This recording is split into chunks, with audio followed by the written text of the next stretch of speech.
Selamat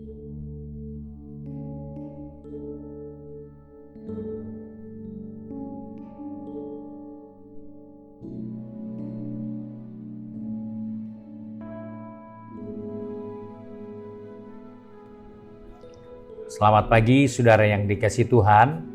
Kita jumpa lagi pada hari Kamis tanggal 29 April 2021. Pagi ini saya akan baca dari Injil Yohanes pasal 2 ayat 22. Firman Tuhan berkata seperti ini. Kemudian sesudah ia bangkit dari antara orang mati, barulah teringat oleh murid-muridnya bahwa hal itu telah dikatakannya, dan mereka pun percayalah akan kitab suci dan akan perkataan yang telah diucapkan Yesus. Saudara yang dikasihi Tuhan, kita baru membaca satu peristiwa di mana ketika Yesus bangkit, barulah murid-murid itu menyadari apa yang telah dikatakan Yesus sebelum dia mati dan bangkit. Nah, hal ini adalah hal yang seringkali kita tahu tapi kita mudah melupakannya. Sebab itu setelah terjadi peristiwa itu, baru mereka teringat lagi apa yang disampaikan Yesus jauh-jauh hari sebelum peristiwa itu terjadi. Nah, kita melihat bahwa ternyata sebagai orang percaya kita harus mengingat hal-hal yang penting yang berhubungan dengan keselamatan kita. Hal-hal yang penting dengan kehidupan yang kita akan jalani. Sebab itu sebagai orang percaya jika kita ingin bertumbuh dalam iman kita harus mengingat beberapa hal penting, yaitu mengingat akan salib dan mengingat akan pengorbanan Kristus. Hal inilah yang menjadi tujuan penting dari kehidupan orang-orang percaya. Bahwa seringkali kita lupa. Kita hanya tertegun dengan berkat-berkat, kita tertegun dengan pertolongan, tetapi kita tidak sadar mengapa kita diberkati, mengapa kita ditolong Tuhan, mengapa kita dilindungi Tuhan. Kita tidak perhatikan. Karena itu firman Tuhan katakan, apa yang perlu kita ingat harus kita perhatikan dengan baik.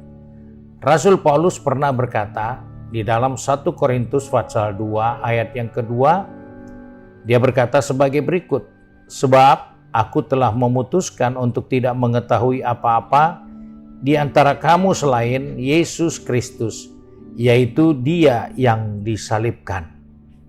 Rasul Paulus selalu fokus, Rasul Paulus selalu memiliki perhatian khusus terhadap pengorbanan Kristus bagi kehidupan ini. Oleh sebab itu Paulus katakan ketika dia berhadapan dengan jemaat di Korintus, dia katakan dia sudah memutuskan, dia sudah punya prinsip untuk tetap fokus kepada salib Kristus. Walaupun di dalam kehidupan berjemaat di Korintus ada banyak kesalahan, ada banyak dosa, ada kelompok-kelompok yang muncul di jemaat Korintus. Ada dosa yang sangat memalukan terjadi di kota Korintus, terjadi dalam kehidupan anak-anak Tuhan. Tetapi yang Paulus katakan, aku fokus kepada Yesus yang sudah tersalib bagi kamu. Nah, hal ini penting karena Paulus tahu bahwa Yesuslah yang disalibkan itu telah merubah hidup seorang bajingan, seorang pembunuh, seorang penjahat, menjadi seorang rasul yang dipakai Tuhan. Itulah sebabnya Paulus katakan, aku memutuskan untuk tidak mengingat apa-apa lagi dengan keberadaan kamu selain Kristus yang sudah tersalib bagi kamu. Dan hal inilah yang penting untuk kita jalani dalam hidup ini, bahwa kita menemukan kekurangan, kita menemukan kesalahan, kita menemukan kelalaian, itu tidak penting. Mengapa? Karena manusia ada banyak kekurangannya, ada banyak kelemahannya, ada banyak kelalaiannya. Tetapi yang penting untuk kita ingat, di balik kekurangan kita, di balik kelemahan kita, ada Tuhan yang senantiasa mau merubah kehidupan kita. Dia mau memperbaiki kehidupan kita. Dan oleh sebab itu, Dia yang harus jadi fokus. Bukan kekurangan yang jadi perhatian. Bukan kelemahan yang harus diobral, dibicarakan. Tidak ada gunanya. Karena itu pun tidak akan bisa kita rubah sendiri. Tetapi Yesus yang disalibkan, itulah yang bisa merubah kehidupan kita. Sebab itu kepada Dialah kita harus fokus supaya kita melihat apa yang dibuat itu akan memberi dampak yang baik bagi kita. Sebagaimana murid-murid katakan, setelah mereka melihat hal itu, baru mereka teringat. Jadi kita tidak perlu tunggu sesuatu terjadi baru kita ingat. Tapi kita punya keputusan untuk selalu mengingat bagaimana kebaikan, bagaimana kasih setia Tuhan yang selalu mau memperbaiki kehidupan kita, merubah kehidupan kita menjadi sesuatu yang baru.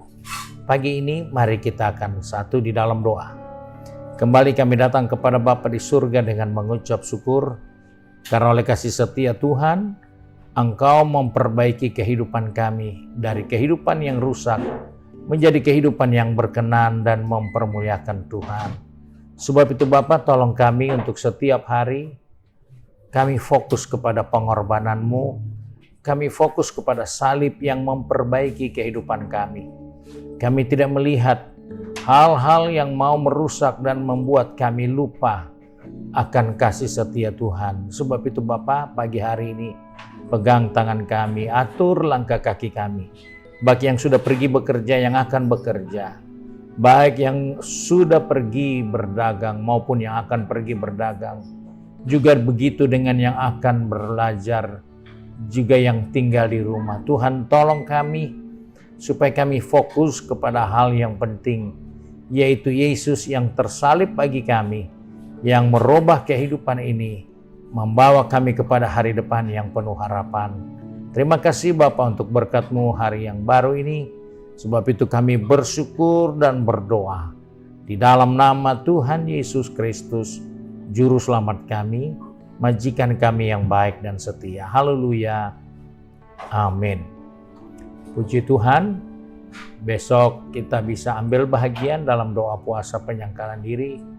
Dan juga kita bisa ambil bahagian untuk mendoakan bangsa dan negara kita mulai pada jam 1 siang. Tuhan Yesus memberkati.